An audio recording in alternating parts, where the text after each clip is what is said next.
সালামু আলাইকুম। আমি আপনাদের সাথে আছি মোহাম্মদ সাদ্দাম হোসেন, পরিচালক, দিনাজপুর কম্পিউটার ট্রেনিং সেন্টার। দেখছিলাম বাংলাদেশ কারিগরি শিক্ষা বোর্ড আয়োজিত 3 মাস 6 মাস মেয়াদী কম্পিউটার অফিস অ্যাপ্লিকেশন ধারাবাহিক ক্লাস। আমরা আজকে আমাদের এই বিকেল বেলার দ্বিতীয় ব্যাচের 18তম ক্লাস আপনাদের সাথে আছি। কিন্তু দুর্ভাগ্যজনক বিষয় যে আমরা পরপর দুবার লাইভ করছিলাম, নেটওয়ার্ক চলে যাওয়ার কারণে এবার আর লাইভ করতে পারছি না। আমরা রেকর্ডেড ভিডিওটা রেকর্ড করে রাখছি। আমরা আমাদের ইলেকট্রিসিটি আসার পরে আমাদের নেটওয়ার্ক আসলে আমরা এটা আপলোড করে দেবো ইনশাআল্লাহ। তো সবাইকে আমাদের প্রিভিয়াস দুটা পর্ব দেখার আমন্ত্রণ জানিয়ে আমাদের এই পর্বটা এখান থেকে শুরু করছি। তো দেখা যাক আমরা এই পর্বে সর্বশেষ যেখানে ছিলাম সেখান থেকে শুরু করবো ইনশাআল্লাহ। আমাদের মেনুটা ছিল ইনসার্ট এবং গ্রুপ হলো ইলাস্ট্রেশন। আমরা পরবর্তী কথা বলবো চার্ট। আচ্ছা, আমরা চার্টের কথা বলতে গেলে প্রথমত আমাদের জানা দরকার চার্টের বাংলা কি। চার্টের বাংলা হচ্ছে টালি। কি কাজে ব্যবহৃত হয়? এটা মূলত চার্ট হলো বিভিন্ন তথ্য আমাদের সংখ্যায় না প্রকাশ করে চিহ্নের মাধ্যমে প্রকাশ করা হয়। যেমন ধরেন আমরা column chart, line chart, pie chart, bar chart, area chart, এগুলো হলো চার্টের নাম। আমাদের জানুয়ারি জুন এপ্রিল জুন 2023 সেশনের গত 14 জুলাই যে গভর্নমেন্টের চূড়ান্ত পরীক্ষা ছিল, সেই পরীক্ষার 12 নম্বর প্রশ্ন ছিল দুটি চার্টের নাম লেখো। এগুলো হলো চার্টের নাম: column chart, line chart, pie chart, bar chart, area chart, x y, square, stock, surface, doughnut, bubble এবং রাডার। আচ্ছা, আমরা যে কোনো একটা চার্ট নিচ্ছি। চার্ট নেওয়ার সাথে সাথে সবথেকে মজার বিষয় হলো আপনি যেই চার্টটাই নেবে কেন, আমরা কাজ করতাম অফিস ওয়ার্ডে, কিন্তু চার্টের ডাটা পরিবর্তন হয় অফিস এক্সেলে। আমার চার্ট আমাদের ছিল অফিস ওয়ার্ড, এই ওয়ার্ডের পাশাপাশি আমার আরেকটা প্রোগ্রাম চালু গেছে অফিস এক্সেল। আমাদের এই যে এখানে ডাটাগুলো দেওয়া আছে, যেমন ধরেন এখানে দেখেন ক্যাটাগরি 1 2 3, সিরিজ 1 2 3, এখানে দেখেন ক্যাটাগরি 1 2 3, সিরিজ 1 2 3। আমি এখানকে পরিবর্তন করবো এক্সেলে, পরিবর্তন হবে ওয়ার্ডে।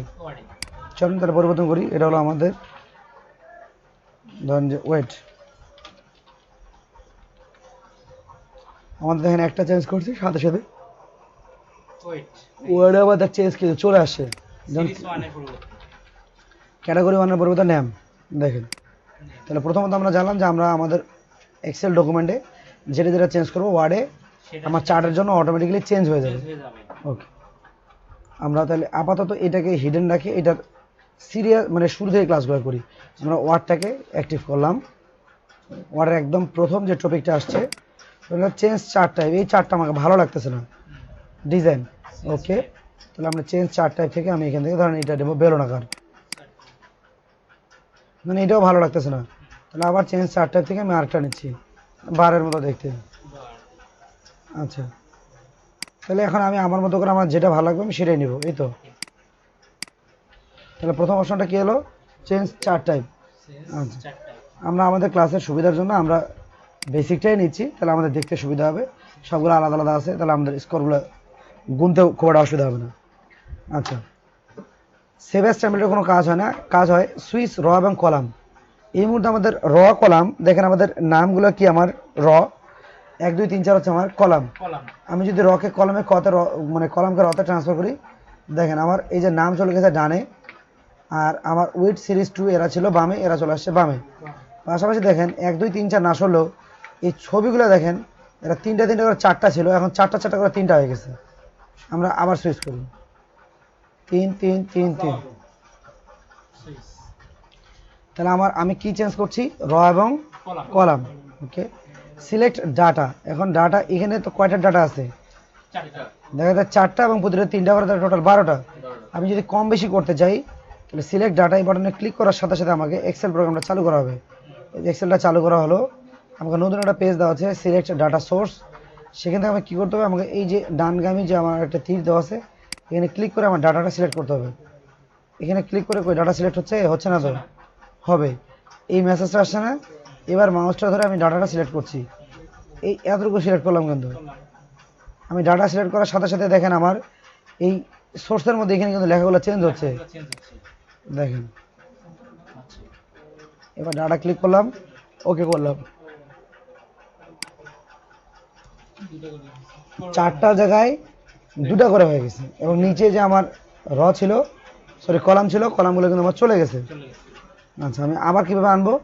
আবার যাবো সিলেক্ট ডাটা, যদি পুরোটা দেখাতে চাই তাহলে পুরোটাকে আবার সিলেক্ট করবো, ওকে করবো, আমার পুরোটা আবার চলে আসছে। আচ্ছা, সিলেক্ট ডাটার পরে আছে এডিট ডাটা। ডাটা চেঞ্জ করবো না, এগুলো যা আছে তাই থাকবে। আচ্ছা, এডিট ডাটা করার সাথে সাথে কী হবে? আমার এক্সেল প্রোগ্রামটা চালু হবে। চালু হয়ে গেল। আমরা একটু আগে যে প্রথমে যে নাম চেঞ্জ করছিলাম না, হাইট উইথ বললাম যে উইথ চেঞ্জ করে নাম চেঞ্জ করি, এই এবার আমরা ডাটা চেঞ্জ করি, এটা আছে 4.3, তো এটা আমি সরাসরি 4 করে দিলাম। ওটা 2.5 আছে, এটাকে 3 করে দিলাম। এখানে খেয়াল করুন, এখানে এক্সরে চেঞ্জ হওয়ার সাথে সাথে এখানে পরিবর্তনটা আপনি খেয়াল করতে পারবেন।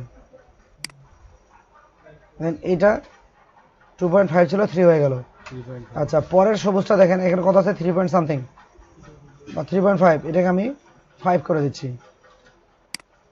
এই যে, তাহলে কি আমি আমার এডিট ডাটা, অর্থাৎ যে কোনো ডাটা এডিট করতে পারবো। এখন এখানে প্রশ্ন হচ্ছে, আমি কি এই কয়েকটার বাইরে আর কোনো ডাটা নিতে পারবো না?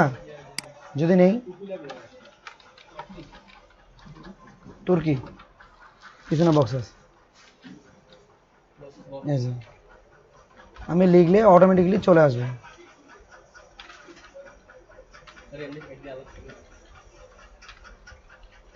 ঠিক আছে। আচ্ছা, এখন যদি মনে হচ্ছে যে আমি তো লিখলাম তাই আসলো, যদি না লিখতাম তাদেরকে আসতো না। কই লিখতেছি না, আসতেছে না তো, তাহলে না লেখা যাগুলোকে আনা যাবে না? যাবে। কিভাবে যাবে? এটা তো অটো আসছে লেখার কারণে, তাই না? এই অটো না লিখে এখন যদি আমি করতাম, দেখেন অটো গেছে, কিন্তু অটো অটো গেছে না, আমি লিখছি দেখে তো অটো গেছে, না লিখলে তো যাইতো না, যাইতো।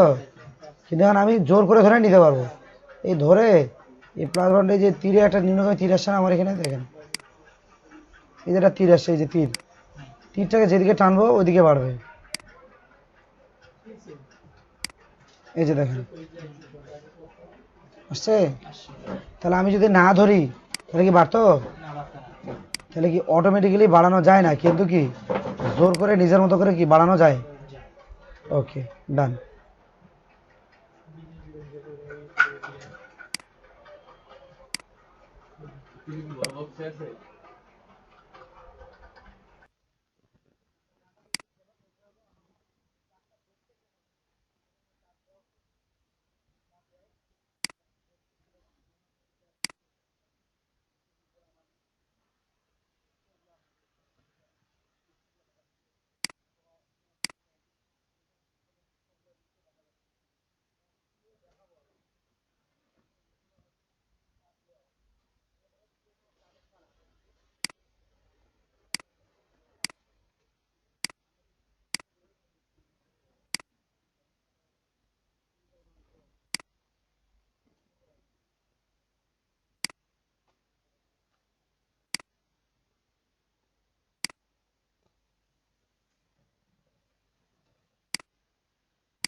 আছে খেয়াল করে নেই বোধহয়। আচ্ছা ঠিক আছে, এটা বড় আছে দেখেন, নাম করলাম, এখানে খেয়াল করবেন, এখানে জুমটা আরো বাড়াইলাম, এবার শো করছি। এত বেশি বার হয়ে গেছে যার কাঁপতেছে না, মানে ফার্স্ট হয়ে গেছে আর কি। ভ্যালিডিটি করে কি, অনেক সময় দেখা যায় যে আমি যখন কাজ করতেছি, কাজ করার সময় অনেক সময় দেখা যায় আপডেট হতে একটু সময় লাগতেছে, ভ্যালিডিটি করলে সেই আপডেটটা ক্লিয়ার হয়ে যায়। যেন আমরা বিশেষ করে আমরা যখন অনলাইনে লাইভ করছি না, অনেক সময় দেখা যাচ্ছে যে আমার ভিডিওটা কিছুক্ষণ পর যাচ্ছে, সেটা সাথে সাথে হচ্ছে এই। আচ্ছা, তাহলে এখানে আমাদের আর কোনো ক্লাস নাই, এটা হলো ব্যাকগ্রাউন্ড পর্যন্ত। আচ্ছা, এরপরে আমাদের চলে আছে আবার ফরম্যাট মেনু। ফরম্যাট মেনু নিয়ে আমাদের কথা বলার তেমন কিছু নেই, কারণ আমরা ফরম্যাট মেনু নিয়ে বিগত ক্লাসগুলোতে ইমেজের জন্য ফরম্যাট মেনু কথা বলছি, শেপের জন্য ফরম্যাট মেনু কথা বলছি, স্মার্ট আর্টের জন্য কথা বলছি, ক্লিপ আর্টের জন্য কথা বলছি। এই মেনুতে নতুন আমাদের জন্য আর কিছু নেই। তাহলে আমরা এটা কি দেখলাম, আমরা দেখলাম হলো চার্ট। আজকে তাহলে ক্লাস করলাম কি কি, স্মার্ট আর্ট এবং চার্ট। স্মার্ট আর্ট কি করছে, কোনো লেখাকে সুন্দর করে উপস্থাপন করছে, আর চার্ট কি করছে, কোনো তথ্যকে বা কোনো ডাটাকে লাইন আকারে বা বার আকারে বা পাই আকারে উপস্থাপন করছে। আচ্ছা, এই ঠিক আছে, তাহলে আজকে এ পর্যন্ত। সবাই ভালো থাকবেন, সুস্থ থাকবেন, নিরাপদ থাকবেন। দেখাবেন ইনশাআল্লাহ আগামী ক্লাসে। আসসালামু আলাইকুম।